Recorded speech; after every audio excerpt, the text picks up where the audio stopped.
আসসালামু আলাইকুম ভিউয়ার্স, আশা করি সবাই খুব ভালো আছেন। তো আজকে আমার এই ভিডিওটি যারা দেখছেন তাদের সকলকে আমার সালাম, প্রীতি, শুভেচ্ছা এবং আন্তরিক অভিনন্দন। আজকে শেয়ার করব চচ্চড়ি। এটা সিম বিচি ডিপে ছিল, কিছুক্ষণ পরে এটা নর্মাল হয়ে গেলে এমনি বিচিটা ছাড়ানো যায়। এটা হলো ছোটো আলু, খুব কম মশলা দিয়ে চচ্চড়িটা করা যায়।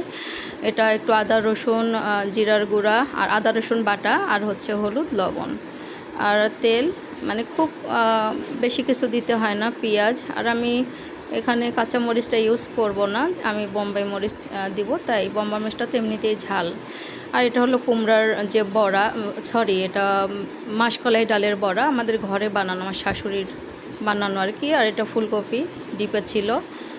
তো এটা তো আমরা সবাই চচ্চড়ি করি, এটা নতুন করে দেখানোর কিছুই নাই। পাবদা মাছ দিয়ে এটা প্রথমে আলুটা খুব ভালো করে চটকিয়ে মেখে নিতে হবে। গায়ে যত জোর আছে, ধরেন যে আপনার হাজব্যান্ডের উপরে যদি রাগ থাকে, সেই রাগটা সবাই আলুর উপরে ঝাড়বেন। সেই জোর দিয়ে মাখলে বা চটকিয়ে মেখে নিলে আপনার তরকারিটা সুন্দর হবে আর কি। যাই হোক, দুষ্টমি করলাম।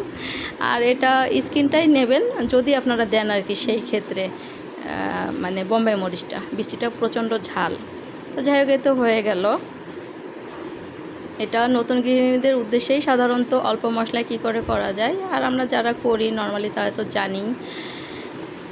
তো যাই হোক, আমার ভিডিওটি যদি আপনাদের ভালো লাগে তো একটু লাইক কমেন্ট করে দিবেন যদি ভালো লাগে। আর এটা হলো মাছ ছাড়া আরেকটি চচ্চড়ি, ওটা ভিডিওটা বড় হবে তাই আজকে দিলাম না। এটা মাছ, আমি মাছটা একাই খাই ঘরে, তো আমার জন্যে, আর যারা আমার ঘরে মাছ খান না তাদের জন্যে। তো যাই হোক, বিদায় নিচ্ছি আপনাদের সকলের সুস্থতা কামনা করে। আল্লাহ হাফেজ।